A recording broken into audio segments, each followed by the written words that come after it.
અને ભાજપ કોંગ્રેસની વાત હું નથી કરતો, પણ એટલું કહીશ કે કોઈ પણ પક્ષમાંથી આપણા સમાજનો દીકરો ઊભો રહે તો પહેલા આપણા સમાજને સપોર્ટ કરજો, પછી પક્ષને કરજો. એટલે ઘણા લોકો મને કહે કે તમે આ બધું બોલવાનું ચાલુ કર્યું છે, જોડાવાના છો? હું આ વખતે 27માં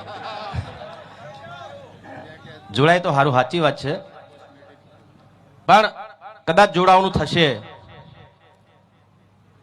તો હું ચોક્કસપણે અહીંયાથી કહું છું, આ મંચ ઉપરથી જયસિંહભાઈને દરેક આગેવાનોની હાજરીમાં કહું છું કે એવી અમુક શરતો સાથે હું જોડાઈશ, કોઈ પણ પક્ષમાં જોડાઈશ.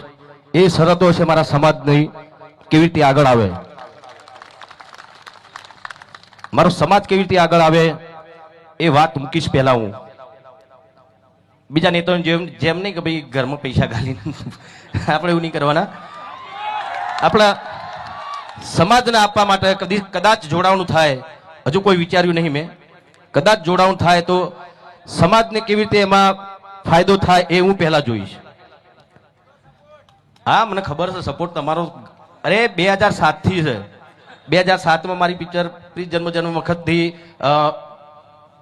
મોદી સાહેબે મને એ વખત અહીંયા આપણા મુખ્યમંત્રી હતા ત્યારે મને બોલાવ્યો હતો.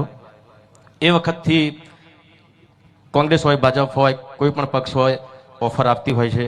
પણ એ વખતે મેં સાહેબને કીધેલું કે સાહેબ, ગુજરાતી ફિલ્મ ઇન્ડસ્ટ્રી ફરીથી હવે ધીરે ધીરે આગળ વધતી જાય છે, તો મારા ગુજરાતી પિક્ચરોમાં થોડી મહેનત કરવી છે. પિક્ચરો આગળ વધે, આપણી ગુજરાતી સંસ્કૃતિ પિક્ચરો દ્વારા આગળ વધે, એના માટે અત્યારે હું આ પ્રયત્ન કરી રહ્યો છું. એટલે રાજકારણમાં બે હાથ જોડીને પગે લાગી. મેં એમને એ વખતે ના પાડી હતી, પણ કહ્યું હતું કે ભવિષ્યમાં જોડાવું થાય તો ચોક્કસ જોડાઈશ, પણ અત્યારે હું જોડાવા નથી માગતો.